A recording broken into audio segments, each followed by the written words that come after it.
हर महादेव, जय श्री कृष्णा, राधे राधे। आप लोग कैसे हैं? महादेव कृपा से अच्छे होंगे, कमेंट करके जरूर बताइएगा।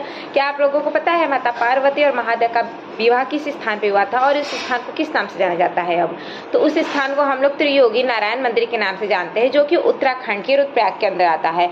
और वहाँ की सबसे बड़ी विशेषता क्या है कि जिस अग्निकुंड के महादेव और पार्वती माँ ने फेरे लिए थे, उस अग्निकुंड में अग्नि आज भी वैसे की वैसे ही जलती है। और वहाँ पे कोई भी नॉर्मल इंसान जाके शादी कर सकता है, लेकिन वहाँ पे शादी करने के लिए सबसे पहले उनको उनके वेबसाइट पे जाके वहाँ पे अपना रजिस्ट्रेशन कराना पड़ता है और वहाँ पे वो विवाह कर सकते हैं। तो ये बहुत ही अमेजिंग की बात है। और वो भी नॉर्मल इंसान उसी अग्निकुंड के फेरे लेंगे जिसके फेरे महादेव और पार्वती जी ने।